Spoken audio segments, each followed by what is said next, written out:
You're listening to Greater Good Radio Hawaii. Please visit us online at greatergoodradio.com. Today's guest is Stephen Ai, President and CEO of City Mill. In 2004, Stephen and his sister, Carol Ai, received the Retailer of the Year and Retail Business of the Year awards from Retail Merchants of Hawaii. Carrie mentioned that you started working with your sister. How is that working in your family business with your siblings? Working with my sister is great. I wish she could be here with me, and I was thinking of bringing her down with me because she is just a fabulous person. I think one of the key ingredients with our family is that we've both checked our egos at the front door, so there's no ego. And the second thing is our goals are very similar, if not aligned, and I think that's very important. I've seen a lot of other family businesses where egos get in the way, other family businesses where goals are inconsistent. Some people want to grow the business, others want to just sustain it, others want to sell it. So with my sister and I, we have a very good, I'll call, partnership. And that's something that we've spoken to various groups about why we work well together. And she's just a great person, and I have a lot of admiration for her. Is there only 2 kids then, you and your sister? Yes, we have, the 2 of us are in the business, but we have an older sister also who's not in the business.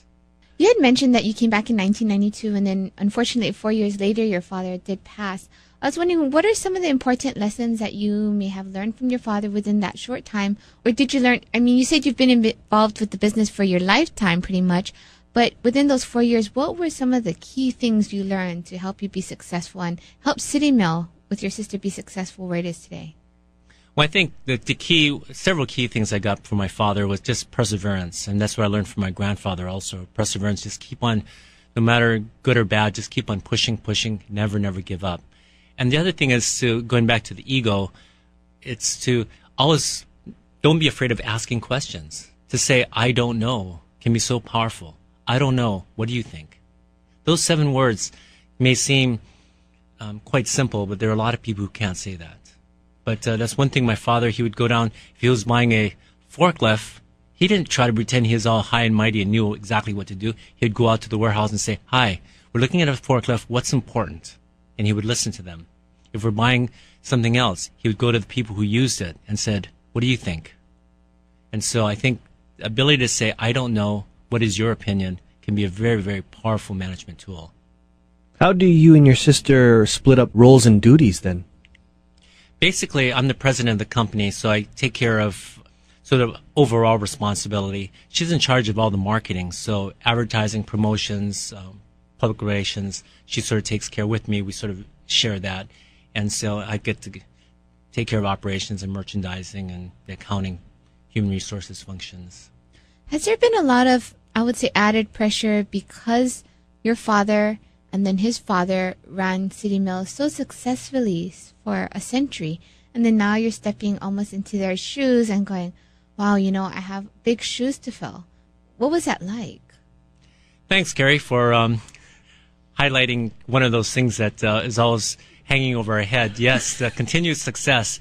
Some people say it's really great being an offspring to a business where you can, you know, you're born with a business already in place, but there's a lot of pressure to keep it going. And that is something which, as we're growing up, my father reminded us that there's a saying, shirt sleeves to shirt sleeves in 3 generations.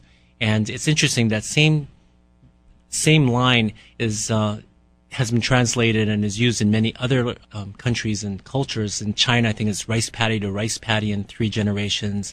In India, it's sandals to sandals in 3 generations. Basically, what happens is the first person starts the business, the second generation grows it, and the third one blows it because they don't know what it's like to. The first 2 actually, the first one really drives to start the business. The second one keeps it growing, remembers what his father went through.